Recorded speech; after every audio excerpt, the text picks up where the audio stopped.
माजी मंत्री धनंजय मुंडेंनी मनोज जरांगे पाटलांच्या विरोधात त्यांना जीवे मारण्याचा कट रचलाय आणि या संदर्भानं महाराष्ट्राच्या पुढे आज मनोज जरांगे पाटलांनी काही तथ्य समोर ठेवलेली आहे। धनंजय मुंडे ही महाराष्ट्राच्या राजकारणाला लागलेली विकृती आहे। ही एक म्हणजे वाळवी आहे।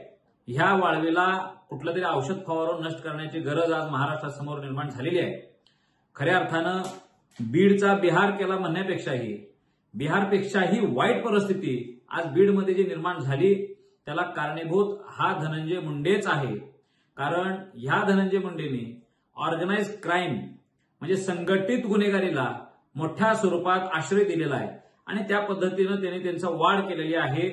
संतोष भैया देशमुख हत्या प्रकरणात सुद्धा ह्या धनंजय मुंडेंचा नकळत प्रत्यक्ष आणि अप्रत्यक्ष दोन्ही प्रकारे हात होता, म्हणून या माणसाला मंत्रिपदाचा राजीनामा द्यावा लागला। परंतु सत्तेचा आधार घेत ह्या धनंजय मुंडेला बऱ्यापैकी वाचवण्यामध्ये सत्तेला यश आलेलं होतं।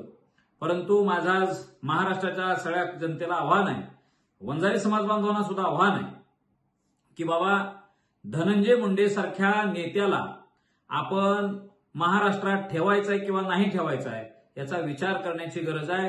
कारण हा व्यक्ती नसून ही वृत्ती तयार झालेली आहे आणि हे जर का असं तुम्हाला विचाराचा लढा विचारानं लढता येत नसेल तर तुम्ही चक्क घरात बसा। तुमच्या विरोधात काही गोष्टी केल्या म्हणून तुम्ही जर पुढच्या माणसाचा खून करण्यापर्यंत जर काही तुम्ही डाव रचत असाल तर ही लोकशाहीसाठी अत्यंत घातक प्रवृत्ती आहे। आणि म्हणून माननीय देवेंद्र फडणवीस साहेबांना माझी विनंती आहे की देवेंद्रजी ह्या धनंजय मुंडेच्या पार्श्वभागावर लात घालून तुम्ही याला हाकलून लावलं पाहिजे। हे आमदार म्हणून सुद्धा शोभणारे नाहीत। पवित्र विधिमंडळाला एक लांछन लावण्याची कृती अनेक वेळा ह्या धनंजय मुंडे सारख्या माणसाने केलेली आहे। त्यानं त्याच्या बायकोला असेल बाकीच्या चारित्र्य विहीन असलेला हा माणूस, या माणसानं आता मराठा समाजाच्या चळवळीसाठी योगदान देऊ इच्छिणाऱ्या एका चांगल्या आंदोलकाच्या विरोधात सुद्धा षडयंत्र चालायला सुरू केलेला आहे आणि मराठा समाज या गोष्टी खपवून घेणार नाही। या विरोधात आम्ही प्रचंड मोठ्या स्वरूपात रस्त्यावर उतरू।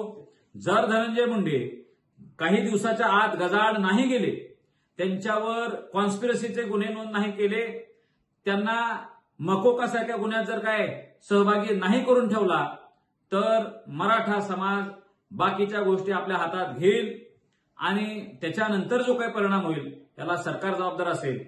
माझं विधानसभा अध्यक्षांना सुद्धा आव्हान आहे की तुम्ही तात्काळ धनंजय मुंडेंचा राजीनामा घ्या, त्यांच्यावर कारवाई करा आणि धनंजय मुंडे येणाऱ्या हिवाळी अधिवेशनात नागपूरमध्ये दिसला नाही पाहिजे याची तजवीज करा। एवढंच बोलतो। धन्यवाद। जय शिवराय।